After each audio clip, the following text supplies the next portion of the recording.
Quand on regarde la France, le problème que l'on a, c'est l'investissement. Ça devient stratégique et on a des enjeux numériques très forts autour de la défense, le transport de données cryptées, les problèmes de cyber, etc. La recette du Stade Toulousain, dans le cadre de la formation, requiert des heures et des heures de pratique. Puisque quand un avion Airbus est vendu, c'est 15 000 fournisseurs qui bénéficient de la valeur ajoutée qui est à l'intérieur de l'avion. Il nous faut avoir accès au plus gros supercalculateur du monde, c'est ce qu'on appelle le top 500.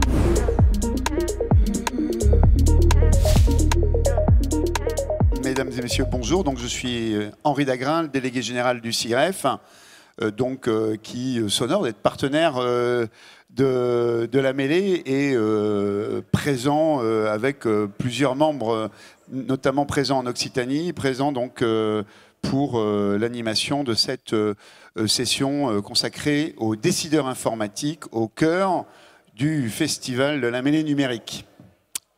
Et donc, effectivement, nous allons. Je remercie donc la mêlée de m'avoir confié l'animation de cette table ronde sur ce thème, réinventer la réussite européenne dans un monde qui exige audace et coopération.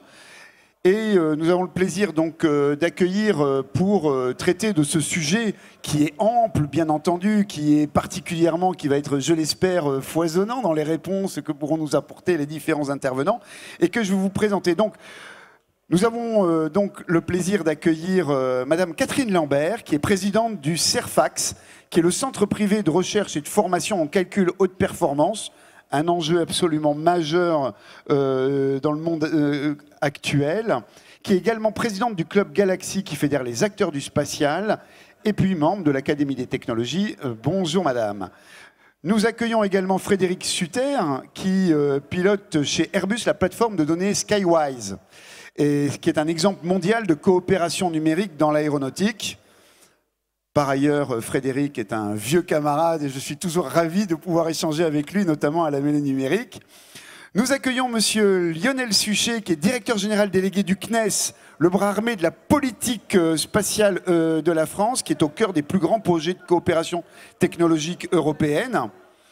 Nous accueillons Dominique Pont, qui est donc presque un régional de l'État, si maintenant je crois que vous n'êtes plus à Toulouse, encore que vous y habitez peut-être toujours, mais qui est directeur général adjoint de DocaPost et DG Santé du groupe La Poste. Et donc son expérience au carrefour de la confiance numérique avec DocaPost, de la gestion de données sensibles, de santé notamment, et de la transformation des services publics, pourra nous apporter un éclairage essentiel dans notre débat. Enfin, nous avons laissé au banc, et nous verrons comme finisseur s'il peut venir nous aider, Monsieur Didier Lacroix, président du Stade Toulousain. Son regard nous sera éventuellement précieux, car le sport de haut niveau est une formidable école de performance et d'audace, de stratégie et de coopération pour atteindre le niveau d'excellence que le Stade Toulousain a atteint dans son domaine. Alors maintenant, je vous propose, nous allons développer ce sujet en 3 séquences. Pourquoi est-ce que le monde contemporain exige aujourd'hui audace et coopération? Quels sont les enjeux de la réussite européenne dans le numérique? Et enfin, quelques recommandations que les participants de cette table ronde pourront formuler pour que les entrepreneurs, les experts du numérique de la région Occitanie puissent pousser cette région et en faire un territoire d'excellence au cœur de l'Europe et de la dynamique économique européenne.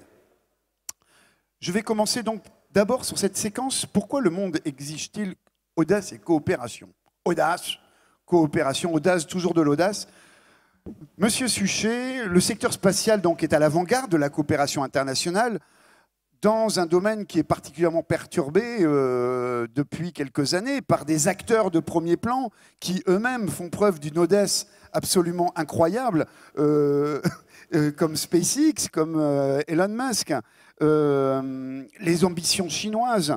Et en quoi ce besoin de coopération et d'audace européenne s'est-il encore intensifié dans le domaine du spatial? Est-ce que vous pouvez nous éclairer en quelques minutes sur ce sujet? Oui, alors c'est un sujet très vaste en soi. Hein. Le spatial, c'est un outil depuis toujours, en tout cas, pas forcément partout. Il y a des pays où le spatial, c'est un outil de conquête, voire de space dominance, certains disent. Et donc, ce n'est pas un outil de coopération, c'est un outil de dominance.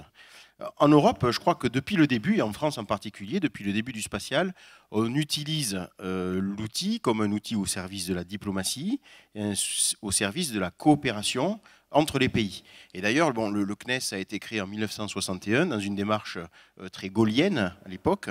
Et dans cette logique-là, on nous a demandé dès le début, on a été la 3e puissance spatiale au monde à pouvoir lancer notre satellite sur notre propre lanceur, mais on nous a demandé dès le début à travailler en parallèle avec les États-Unis et l'Union soviétique de l'époque, parce que c'était un outil de coopération de non-alignés qu'on était à l'époque. Et c'est resté le cas, et la France, aujourd'hui encore, est vue dans le monde entier comme le pays qui coopère avec le plus d'acteurs spatiaux dans le monde entier. Donc le spatial est un outil de coopération internationale et l'Europe et la France portent ces valeurs de coopération internationale. Je donne un exemple sur l'exploration, qui est très perturbée actuellement, on pourrait y revenir côté outre-Atlantique. On ne veut pas, nous, nos valeurs, c'est pas aller planter un drapeau européen ou français sur Mars tout seul, avec nos moyens, avec nos outils, avec nos vaisseaux et avec nos astronautes. L'exploration, si elle existe pour nous, ça sera en coopération avec d'autres pays pour porter ces valeurs. Alors, il ne faut pas être... Mais l'audace, alors, voilà. L'audace où est l'audace? Il ne faut pas être naïf non plus. Et le spatial, c'est aussi un outil très fort de compétition.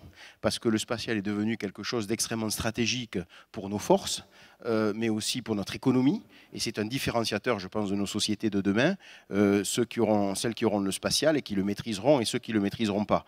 Et donc, il faut développer des compétences et on est en compétition forte avec aussi tous ces pays en parallèle. Moi, j'utilise parfois le mot de coopétition et c'est vraiment ça le spatial. On fait de la coopération, mais on fait aussi de la compétition qui est de plus en plus féroce. Et pour être au top niveau en compétition, eh ben, il faut prendre des risques et il faut avoir de l'audace pour développer et aller plus loin. On en prend suffisamment aujourd'hui dans le spatial? Alors, on en prend suffisamment. On peut toujours se poser la question jusqu'où on en prend trop. Alors, quand on a des trucs qui marchent, on dit ben, vous n'avez pas été assez audacieux parce que vous voyez, ça a marché. Donc, mais on aime bien quand même les trucs qui marchent quand on les lance, surtout quand ça coûte des milliards d'euros. Donc, voilà, il faut savoir doser. C'est vrai que le spatial s'est développé dans une logique de couper les risques, d'éliminer les risques. Et ça, alors qu'aujourd'hui, il se développe en prenant justement les du risques. test and learn. Ouais, exactement. Ouais. Et donc ça, c'est un changement culturel qu'on a du mal à faire en Europe. Oui, qu'on a du mal à faire, mais qu'on fait et qu'on fait parce qu'on est poussé par cette compétition mondiale. Merci beaucoup. Je me tourne. Merci beaucoup, Monsieur Suchet. Madame Lambert, le calcul haute performance est un autre domaine où l'Europe doit faire preuve d'audace pour ne pas être distancée. Et est-ce que vous pouvez nous parler de cette coopération entre les acteurs industriels, mais également comment est-ce que ça se traduit en termes de capacité à dépasser des limites qui nous sont fixées par d'autres? Alors, je vais peut-être dire quelques mots sur ce qu'est le HPC, le calcul haute performance, avant pour que tout le monde soit bien au courant. Donc, quand on est devant un problème scientifique, on s'appuie sur 3 piliers. Il y a la théorie, il y a l'expérimentation ou l'observation, et puis il y a un 3e pilier, c'est la simulation. Et lorsqu'on fait de la simulation numérique, on a besoin d'avoir accès, enfin de faire tourner des algorithmes, des codes, sur des supercalculateurs qui représentent des milliers d'opérations, des millions d'opérations par seconde. C'est ça ce qu'on appelle le calcul haute performance. Et le calcul haute performance, ça permet donc de modéliser le climat, ça permet de mieux comprendre tout ce qui est risque lié à des inondations, tout ce qui est feu de forêt, ou aller plus loin en termes pour mieux comprendre, par exemple, la combustion d'un moteur, que ce soit d'un moteur de fusée ou d'avion, pour accélérer sa conception. Et on parle même d'un retour sur investissement pour 1 euro investi, un retour d'investissement sur 20. Donc c'est vrai que dans ce contexte de compétition internationale, lorsqu'on regarde comment on peut travailler sur ces transitions environnementales, il faut absolument travailler sur la R&D. Le problème que l'on a, notamment, sans même parler de l'Europe, enfin, quand on regarde la France, le problème que l'on a, c'est l'investissement, le peu d'investissement. L'investissement dans les infrastructures. L'investissement dans la R&D déjà, en termes général. Parce qu'en fait, quand on regarde l'investissement R&D, c'est 2,2% pour la France, à comparer à 3,3, je crois que c'est 3,3 pour l'Allemagne et 3,5 pour les États-Unis. Donc, la première ambition... On parle de PIB. De PIB, oui, pardon, de pourcentage du PIB. Et la première ambition que l'on a, c'est vraiment développer cette recherche et ce développement. Donc, le développer, certes, au niveau européen, au niveau français, au niveau européen. Et là, un des moyens pour le développer, c'est faire plus travailler la recherche publique avec l'industrie. Donc développer ces partenariats recherche et industrie, et ça au niveau français et au niveau européen. D'ailleurs, pour ma gouverne, je ne sais pas, peut-être que d'autres se posent la question, mais quelle est la différence entre Cerfax et Jancy ? Alors, le Cerfax, nous sommes un centre de recherche privé, comme vous l'avez dit. C'est-à-dire que nous développons nos propres codes, nos propres méthodes, et nous utilisons des moyens de calcul qui sont déjà conséquents à notre niveau. Mais pour aller plus loin, il nous faut avoir accès aux plus gros supercalculateurs du monde, c'est ce qu'on appelle le top 500, donc qui sont classés 2 fois par an, les plus gros supercalculateurs dans le monde.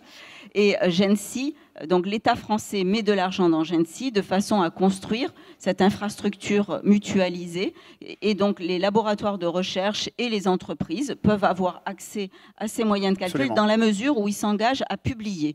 Donc en fait, on dit, nous on veut faire tel challenge, par exemple simuler un moteur complet, et pour ça on a besoin de tant d'heures de calcul, et Gency nous l'offre. Mais il existe aussi la même chose côté européen, ça s'appelle EuroHPC, et la même chose côté États-Unis, ça s'appelle Insight. Merci beaucoup pour cet éclairage.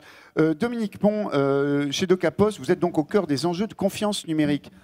Audace, confiance, ce n'est pas toujours deux termes qui couchent très bien ensemble. Comment est-ce que vous articulez ces deux sujets dans le domaine notamment de la santé ?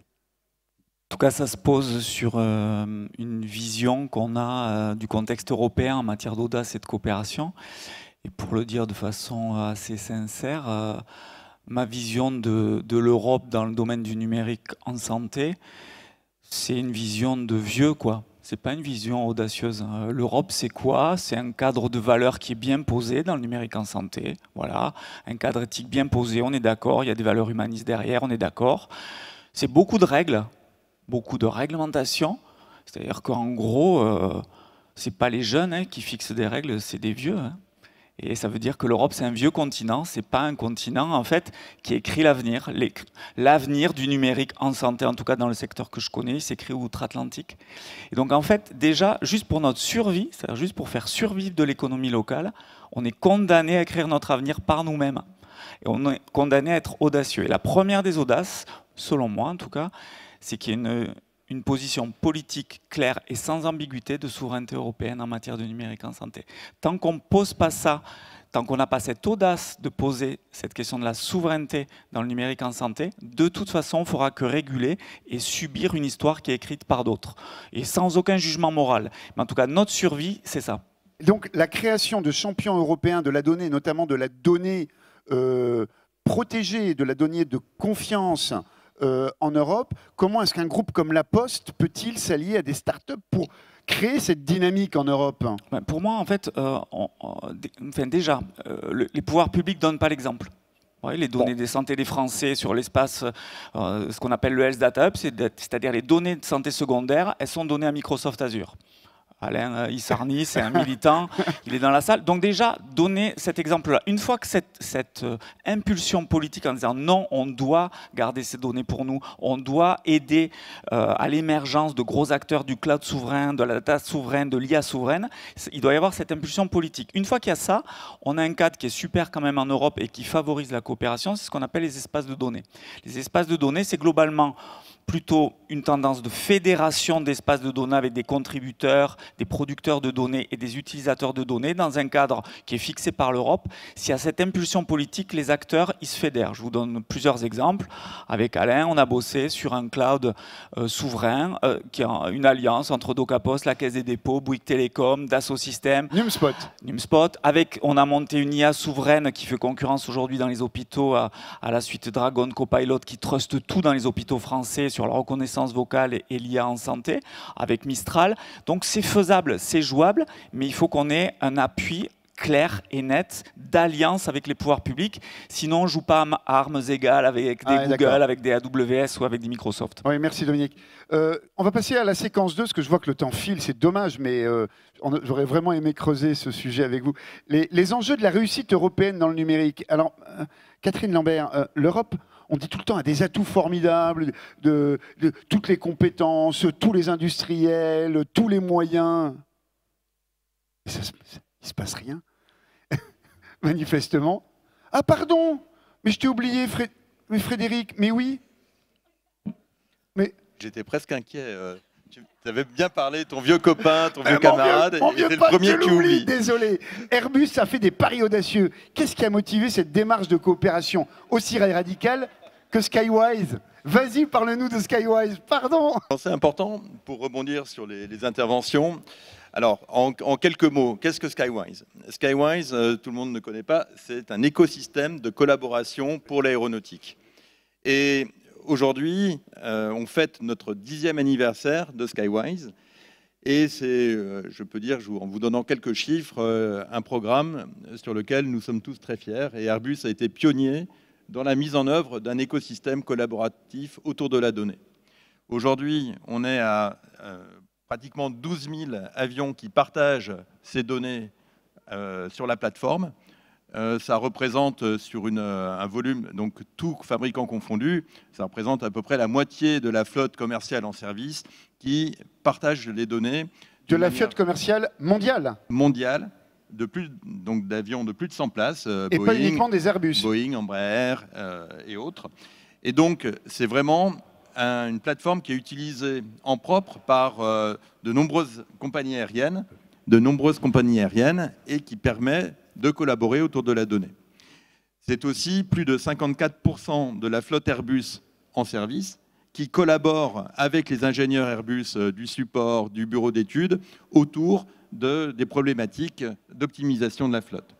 Donc, Skywise, on a été pionnier. Et qu'est-ce qui a motivé la création de ça? La genèse, c'était tout d'abord le fait que les problèmes industriels auxquels on était confrontés en 2015 pour l'introduction de notre nouvel avion, l'A350, étaient trop complexes pour que le cerveau humain puisse appréhender ces sujets-là d'une manière non outillée par le digital. Donc la collaboration, elle a démarré en interne entre les équipes d'Airbus, entre la qualité, la production, le procurement, pour pouvoir adresser des problèmes de montée en charge, de ramp-up, de montée en cadence de l'A350. Deuxième motivation, on était complètement aveugle. On a recréé la continuité numérique entre Airbus et les compagnies aériennes qui n'existaient pas auparavant. En faisant Skywise, ça a permis de comprendre comment nos avions se comportaient en service, de suivre la configuration en service. Et la troisième motivation, quand on commence à démontrer qu'on crée de la valeur collective en collaborant autour de la donnée, ça fait un effet boule de neige. Et du coup, les usages et cette création devient dans un cercle vertueux. Et c'est ce qui nous a permis aujourd'hui d'avoir plus de 50 000 utilisateurs mensuels et plusieurs centaines de cas d'usage opérationnels utilisés tous les jours, tant côté compagnie aérienne que côté Airbus. Merci beaucoup. J'aurais été désolé de passer à côté de ton point. Et nous avons la chance donc d'accueillir Didier Lacroix, qui est enfin sorti de son carton jaune. Donc il a pu rejoindre l'équipe. Merci d'être là. Qui m'a mis un carton jaune? Parce qu'on a commencé le match sans vous, en tous les cas. On n'a pas dit audace et courage sur le terrain? Audace et coopération. Alors l'audacieux est-il courageux? Voilà, l'audace et coopération. Écoutez, ça va me permettre de vous poser cette question. Le Stade Toulousain est un modèle d'excellence dans son domaine, hein, et il s'appuie sur un centre de formation de très haut niveau, sur une capacité opérationnelle absolument incroyable. Est-ce que vous pouvez nous donner quelques éléments de cette recette en termes d'audace et de coopération? Alors, la recette du Stade Toulousain, dans le cadre de la formation, c'est certainement de se dire que notre volonté pour fabriquer, entre guillemets, un joueur idéal requiert des heures et des heures de pratique avec une mode Stade Toulousain, si je peux m'exprimer ainsi, et donc avec beaucoup de prétention.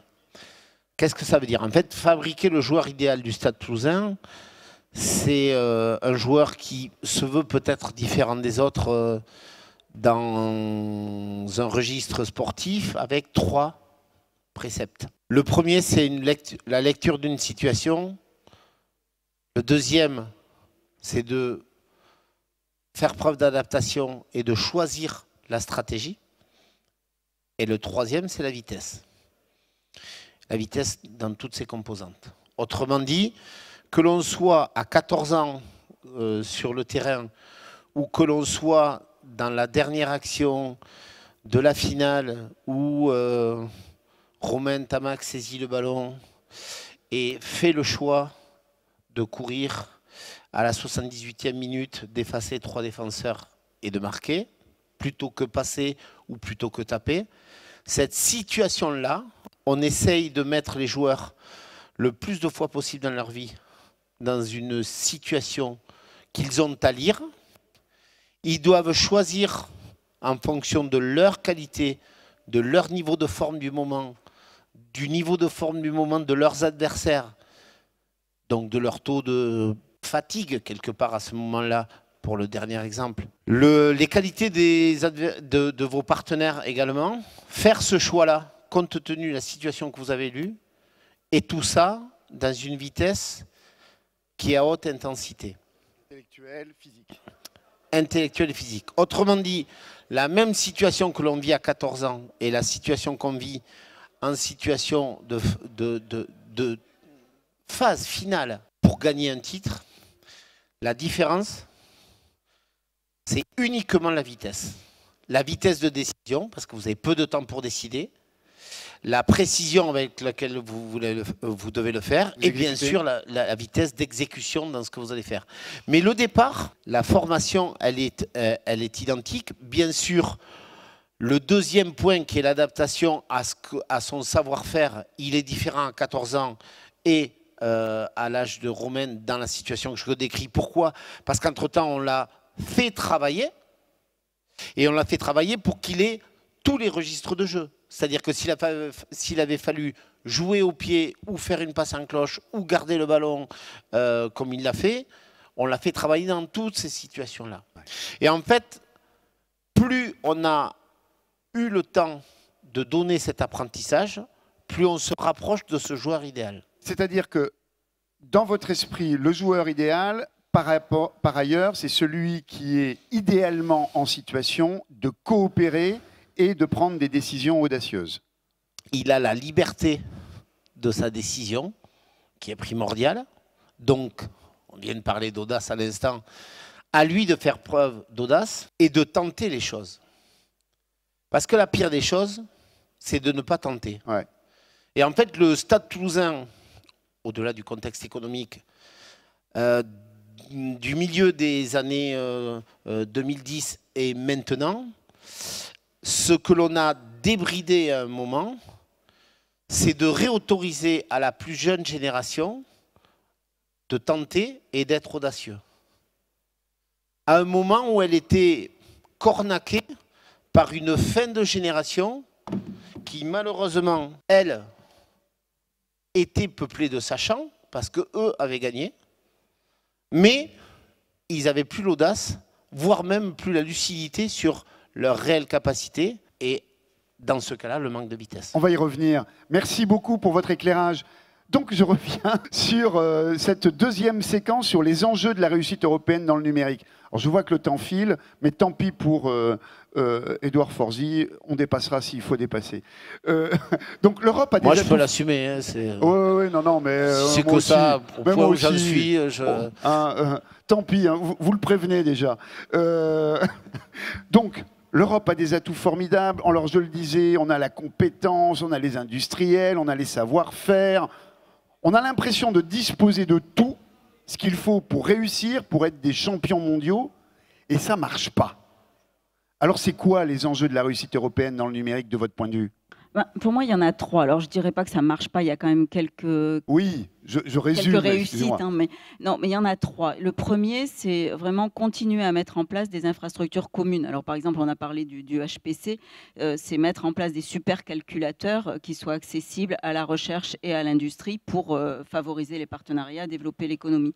Le deuxième enjeu, c'est la formation. Et la formation de jeunes, en donnant la possibilité à des jeunes d'aller se former dans différentes universités et de les former bien sûr sur les compétences du numérique, mais aussi sur la prise de risque et en mettant en place des liens avec des startups, avec des entreprises au travers de stages, au travers de... Et le troisième, je finis, le troisième enjeu pour moi, c'est mieux communiquer sur les atouts de l'Europe de façon à faire venir des investisseurs, parce qu'on a besoin quand même de l'argent, donc des investisseurs, des talents, et le dernier point, c'est des clients aussi. Vous avez parlé de la prise de risque. Oui. Justement, est-ce que cette capacité, cet état d'esprit de la prise de risque, est-ce que vous trouvez qu'il est suffisamment abordé dans les formations? Est-ce que vous parlez des investisseurs? Est-ce qu'ils sont suffisamment sensibilisés à ces enjeux de prise de risque? Je pense qu'on est en train... On a vous le vraiment... voyez ou pas? Oui, je vois une différence d'il y a 10 ou 15 ans, de ce que j'ai pu connaître il y a 10 et 15 ans. Aujourd'hui, oui, les jeunes sont beaucoup plus formés. On voit dans toutes les écoles d'ingénieurs, alors je parle de celle de Toulouse que je connais le mieux, on voit de plus en plus des formations aux soft skills. On voit des pré-incubateurs qui sont créés dans les écoles pour justement plus former au risque et à l'entrepreneuriat. Très bien, merci. Lionel Suchet, là aussi, dans l'Europe spatiale, ça passe par la maîtrise de nos technologies qui vont permettre de maîtriser cet accès à l'espace, qui est absolument essentiel pour la souveraineté de l'Union européenne, de nos États. Quel parallèle pourriez-vous faire entre le spatial, justement, et le numérique dans le domaine du cloud, de l'IA? Est-ce que vous pensez que nous avons les moyens, la volonté de construire cette autonomie numérique européenne aujourd'hui, comme on l'a fait dans le spatial et comme on aimerait bien que ça continue dans le spatial? Oui, alors les moyens, je pense que oui, on les a. La volonté, c'est pas évident et ça passe aussi par des choix politiques au niveau des budgets notamment et des choix politiques au niveau des coopérations dont on parlait tout à l'heure, mais cette fois à l'intérieur de l'Europe. Et même pour le spatial, c'est pas gagné parce que le spatial, la souveraineté, oui, c'est quelque chose de fondamental et qui est de plus en plus important et c'est mis en avant par aujourd'hui tous les politiques dans le monde et particulièrement en France et en Europe. On a les technologies, comme vous le dites. Pas toutes, on a des technologies numériques où on s'appuie encore justement sur des choses qui ne sont pas faites en Europe. Hein, et donc, il y a, même dans le domaine du spatial, c'est pas fait. Et puis, on a aussi, même dans le spatial, une faiblesse qui est la volonté de certains États, parce que le sujet est stratégique, de se développer des compétences dans leur pays, alors qu'ils existent dans les pays d'à côté en Europe. Et donc, la compétition, on parlait tout à l'heure de compétition, elle se passe entre l'Europe et les autres pays du monde, et elle monte en puissance dans le spatial. Et pour gagner ou pour rester dans le peloton de tête, c'est pas la France contre l'Allemagne, l'Italie ou l'Espagne, c'est l'Europe contre les États-Unis, la Russie, la Chine, l'Inde, etc. Et donc même dans le domaine spatial, cette volonté politique, elle doit être absolument importante et très forte pour qu'on ait cette souveraineté, même dans un domaine où, parce qu'on investit depuis plus de 60 ans, on a des vraies compétences et on est dans le peloton de tête. Donc on a des vraies compétences. Au niveau numérique, c'est un vrai sujet aussi. On a des vraies compétences dans le spatial, mais quand on voit par exemple les bisbilles qu'il peut y avoir entre des programmes comme Thémis et Maya, ou la start-up Maya, quand on voit également ce qui se passe entre la France, l'Allemagne, l'Italie autour des lanceurs, on se dit mais on est sur la pente glissante, non? On est sur un terrain glissant en Europe, mais ça tout le monde le sait. Hein. Et il faut des volontés pour maintenir le cap et s'en sortir. Les grandes négociations qu'on a à tous les niveaux sur l'Europe, le spatial est pris comme un exemple. Mais c'est un bon exemple parce que c'est pas acquis et on a des vraies difficultés, y compris sur le spatial intra-européen, parce que justement on a des crispations aujourd'hui en Europe qui sont nationales, pour pas dire certaines nationalistes, qui veulent dupliquer des compétences plutôt que de se serrer les coudes sur un domaine où on pourrait le faire encore. On l'espère. Alors Frédéric, Skywise, ça repose sur la confiance et la création de valeur partagée pour tous les acteurs qui participent du programme Skywise. Comment est-ce que, et en plus au niveau mondial, bon, alors, qu'est-ce que ça peut donner comme illustration de ce qu'il faudrait faire, notamment au niveau européen, sur plein de domaines de données qui sont éminemment stratégiques, les données de santé par exemple, mais plein d'autres types de données où nous avons besoin de ce type de coopération. Qu'est-ce que ça illustre? C'est quoi les enjeux de la réussite européenne dans ce domaine-là du partage de la donnée? Peut-être un mot sur Gaia-X éventuellement? Tu me l'enlèves de la bouche. Non, clairement, la donnée et le partage en confiance et en contrôle, en liberté, pas forcément imposé, autour de cette donnée, sont les deux sources de création de valeur. Donc ce qu'on a fait avec Skywise, ça marche très bien vers l'aval, vers nos clients, mais néanmoins, depuis 2020, l'Europe a engagé des initiatives pour créer les conditions à l'échelle des valeurs européennes, des valeurs de non-soumission aux lois extraterritoriales, pour créer des espaces de données pour différentes industries. Donc on parle de Gaia-X, qui est une initiative qu'on a rejoint dès son départ, et on parle ensuite des déclinaisons d'instanciation des valeurs de ces espaces de données européens par secteur industriel. Et en ce qui nous concerne, nous avons, avec d'autres partenaires comme Collins, Liber, Thales, lancé Decade X, qui est l'espace de données partagé pour l'industrie aéronautique, avec notamment des premiers cas d'usage qui visent tout ce qui est amont, et notamment toute la chaîne de valeur, où, ensemble, partager ces données créera les conditions pour justement être plus efficace et pour toute la filière, puisque quand un avion Airbus est vendu, c'est 15 000 fournisseurs qui bénéficient de la valeur ajoutée qui est à l'intérieur de l'avion. Donc c'est très important. Et ça, c'est un moyen pour Airbus pour se dire je vais rester le leader mondial de l'aéronautique? Est-ce que ça y participe? Non seulement pour Airbus, c'est toute la filière. Oui, non, mais d'accord. Mais alors, ça y participe. Néanmoins, Airbus avec toute sa filière, avec bien toute sûr. sa filière, et la filière englobant tous les autres acteurs, y compris Dassault Aviation, y compris Safran pour les moteurs, y compris Thales pour l'avionique. Donc, c'est vraiment l'intérêt partagé.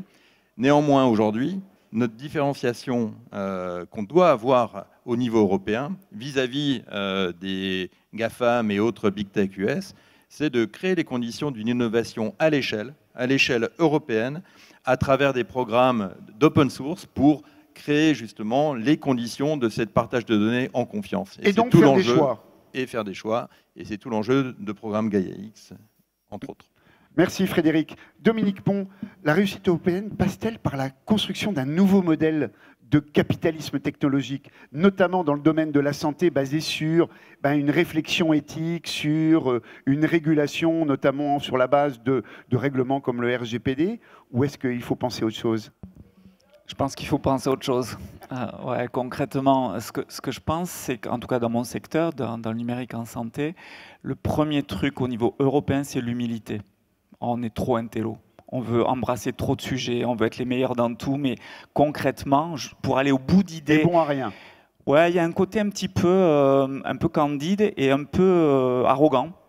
Moi, je pense que si on prend des sujets régaliens, à fort enjeu sociétal et économique, par exemple, moi je connais le secteur de la santé, on dit, bon, en Europe, c'est pas possible, ça peut pas finir chez Microsoft ou AWS, les données de santé européennes. Il faut aller au bout du sujet. Il faut fixer cette priorité, avoir l'humilité de faire un choix et de dire on va au bout de ce sujet. On va créer, moi je suis tout à fait fan aussi de Gaia-X et des espaces de données, notamment en santé, de dire ben voilà, on va soutenir des boîtes européennes, peut-être des startups au début, mais ces startups-là, on va jusqu'au bout, on va lever des fonds, on va peut-être lever des fonds institutionnels français, européens pour les accompagner et faire du scale-up jusqu'à ce qu'on construise des alliances avec des industriels et que le sujet il soit plié et qu'il soit vraiment de notre côté. Et en vrai, c'est pas comme ça que ça se passe. Si je vous prends la vraie vie, en fait, c'est des réglementations européennes compliquées, plein de sujets embrassés, plein d'expérimentations, plein d'argent dispersé, in fine des startups qui fleurissent dans un environnement. Une fois que quelques startups commencent à marcher en Europe ou en France, on voit arriver Blackstone, Bain Capital qui rachètent ces boîtes. Par exemple, là, récemment, en France, le leader des systèmes d'information hospitaliers est racheté par Bain Capital pour 1,3 milliard. Tout le boulot fait de l'investissement de la Sécu française, c'est-à-dire l'argent des cotisations sociales des Français, in fine, va servir à quoi? À payer les retraites de mamie en Californie alors qu'on nous dit qu'on ne peut plus payer les nôtres. Bon, et ça, franchement, franchement, pour arrêter sur ce sujet, juste, en fait, le point de départ, c'est un manque d'humilité. Il faut se dire, on ne va pas tout gagner, on ne va pas gagner toutes les batailles, mais ces batailles-là, on va au bout. On met les moyens industriels, les moyens d'innovation, les moyens politiques, les moyens de régulation et les moyens financiers. Et dans mon secteur, c'est ce qui manque. J'espère que tout ça est enregistré et on va l'utiliser et on va le dire et on va le crier très fort. Non, parce que je suis d'accord. Mais donc l'audace, c'est de faire des choix. Parce que là, ce que vous m'expliquez, c'est qu'on passe son temps à arroser tout le monde et que finalement, on ne fait rien pousser du tout. Sincèrement, l'audace, c'est d'avoir la lucidité d'être humble, pragmatique et déterminé pour aller au bout d'un sujet et le craquer jusqu'au bout. Comme disent mes enfants, être déter, quoi.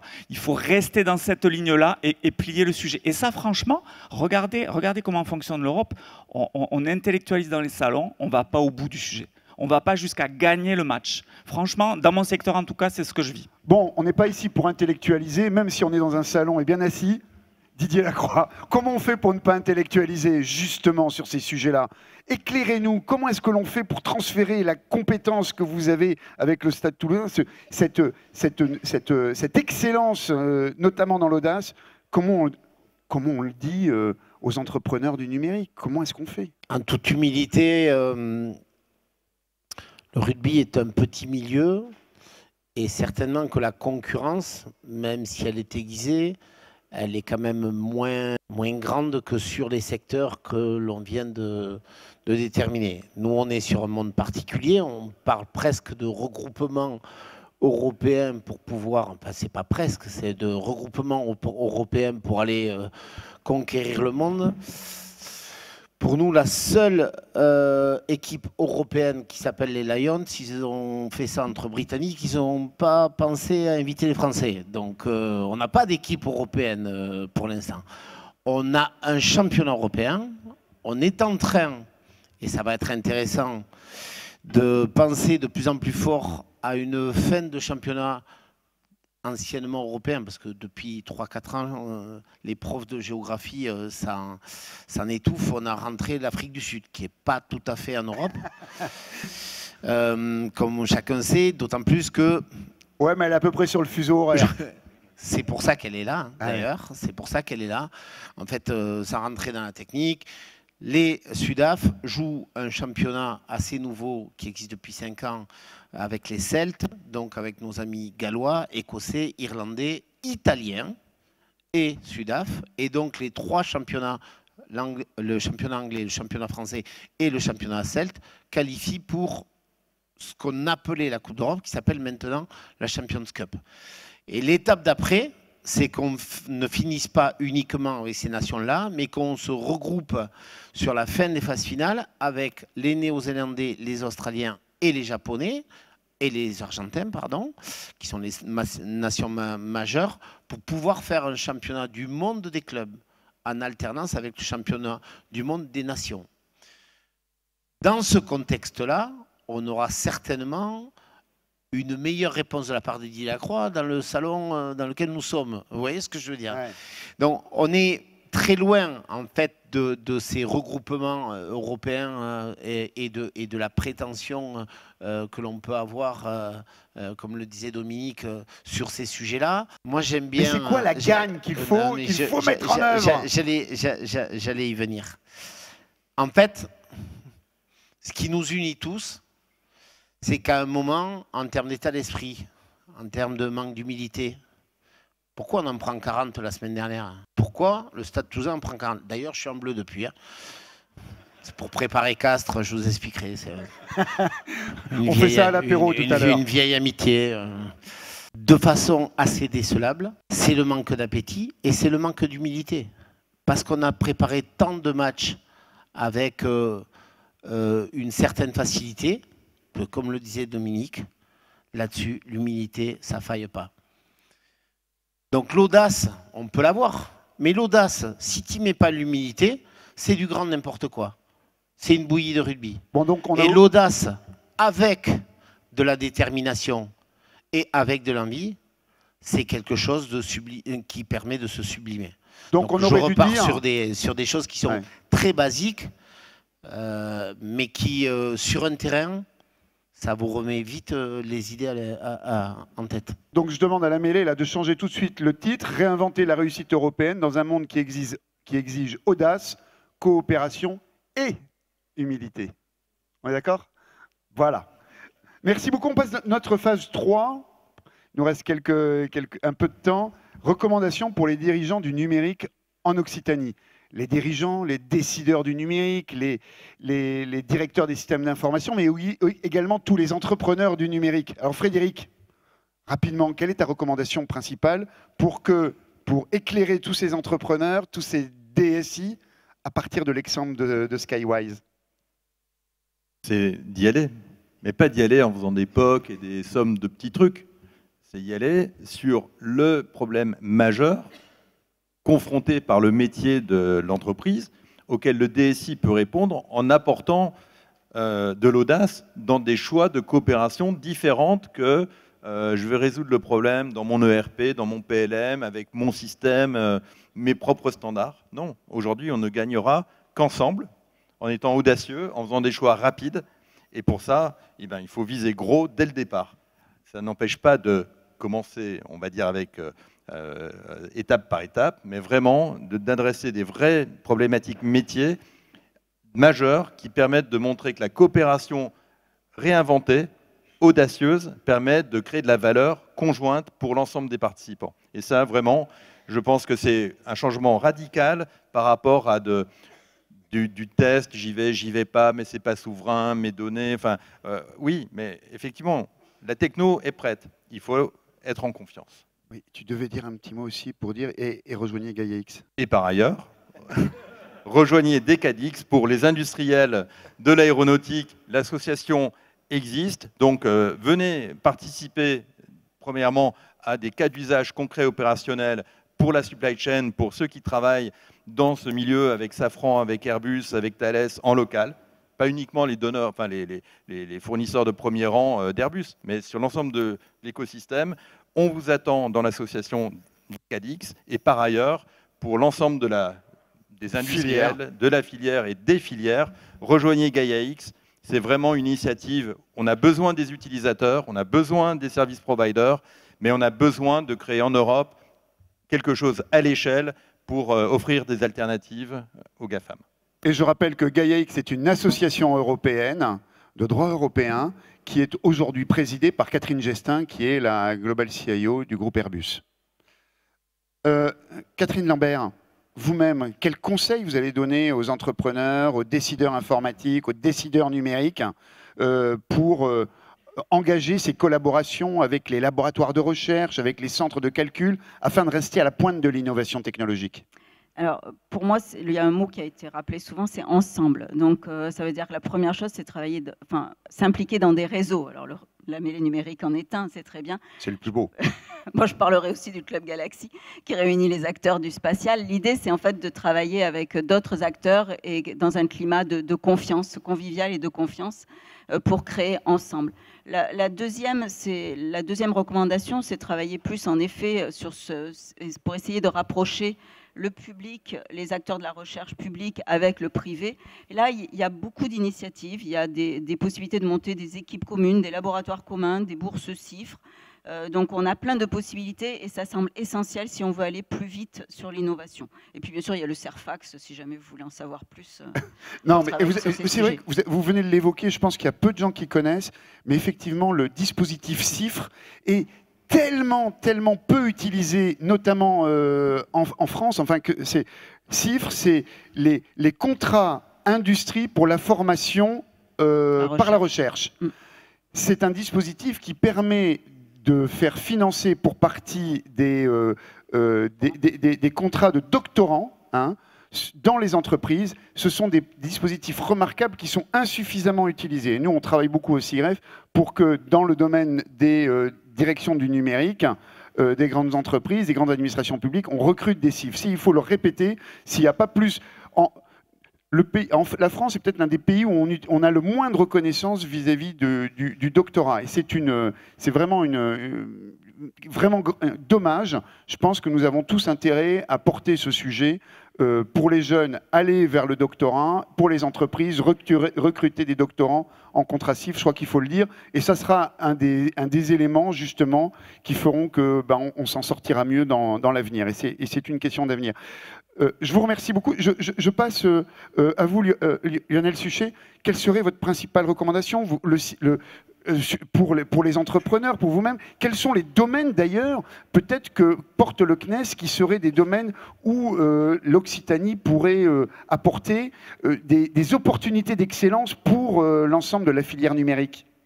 Alors bon, je vais commencer par pratiquer l'humilité parce que moi je ne suis pas entrepreneur et moi, le numérique c'est pas mon domaine, donc je me garderai bien de donner des leçons aux entrepreneurs du numérique. Des recommandations, par contre, des je peux vous parler du spatial, et un spatial qui se développe à grande vitesse et qui est un élément de l'économie numérique aujourd'hui, le spatial, parce que absolument, les satellites c'est des capteurs de données ou c'est des transporteurs de données, donc il y a un lien très très fort entre le numérique et le spatial, et je crois qu'on ne le pratique pas assez.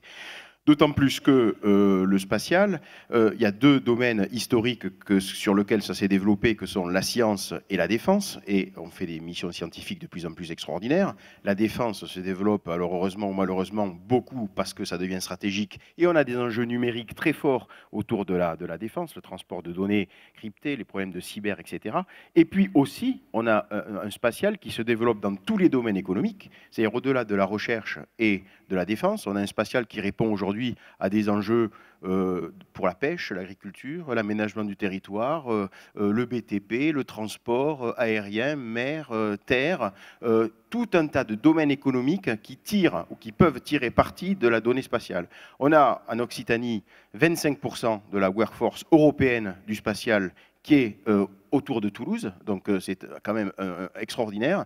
On a des entrepreneurs du numérique aussi dans le domaine, et faire ce lien et renforcer ce lien entre le numérique, l'utilisation de la donnée spatiale, qui sera un différenciateur de nos sociétés demain, et le numérique, le développement numérique, c'est extrêmement important. Et moi, si j'avais un conseil à donner, bien humblement, je dirais, travaillons ces sujets ensemble, tissons des liens entre le numérique et le spatial, parce qu'on a un boulevard qui est devant nous pour des applications spatiales utilisant des données. Mais il est où le hub, là, où ça va pouvoir se passer? C'est ici? C'est à la mêlée? C'est où, le hub? Alors, où est-ce que je toque à la porte? Je suis un entrepreneur du numérique. Ah ben, entrepreneur numérique, toquer la porte du CNES. On a développé une initiative qui s'appelle Connect by CNES, et qui veut bien dire ce que ça veut dire. Pour éviter de se demander où est le numéro de téléphone, on a un site Connect by CNES pour rentrer en contact avec le CNES. Et on a là des gens, des spécialistes. On nomme un référent pour que les sociétés ne soient pas perdues entre différents points d'accès, etc. On nomme un référent pour chaque société qui les guide dans les possibles, qui les aide dans ce contact entre le non spatial d'aujourd'hui, qui sera peu ou prou en lien avec le spatial demain, et le CNES qui a pour vocation de développer l'écosystème, pas simplement du spatial pour faire du spatial, mais aussi pour utiliser le spatial et pour développer des utilisations des données spatiales. Et je me permets de rajouter, oui, bien sûr.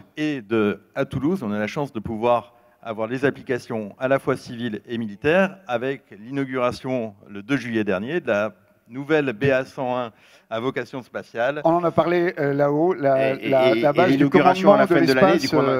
Du commandement de l'espace. C'est une chance de l'avoir bien sûr.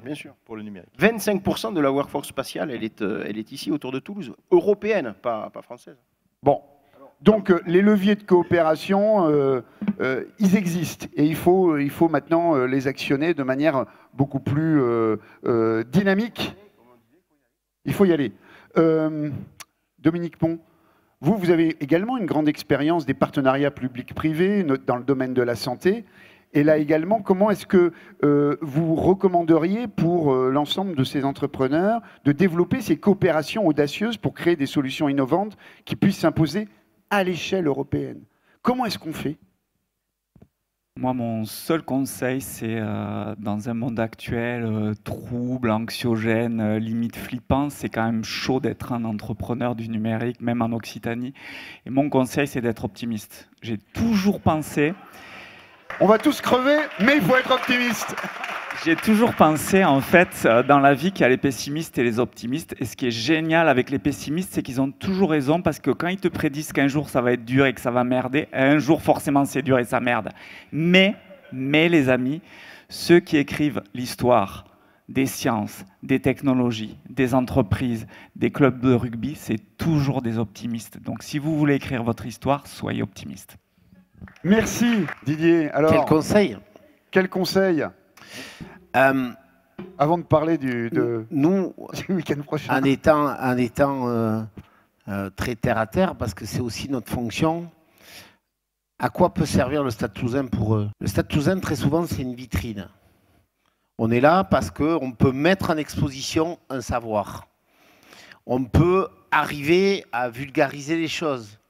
Ça tombe bien parce que souvent au rugby, comme on ne comprend rien, ça les oblige à nous faire comprendre et à répéter. Autrement dit, ce serait intéressant de temps en temps de savoir de quoi ils ont besoin pour pouvoir nous savoir y répondre et essayer de l'offrir. Je vous donne un exemple. Une des plus belles histoires du Stade Toulousain, c'est un jour quelqu'un qui a tapé à notre porte en disant « J'ai un savoir-faire sur les puces connectées dans les textiles ». Son application finale, vous l'avez bien compris, c'est sur les gens qui sont isolés, en pleine sédentarité, pour les monitorer à distance avec la température corporelle, la tension cardiaque, la tension, etc. Mais en fait, pour se faire connaître, il a tapé à notre porte en disant « Est-ce que vous pouvez le porter pendant l'entraînement pour que je puisse finir de le régler ?»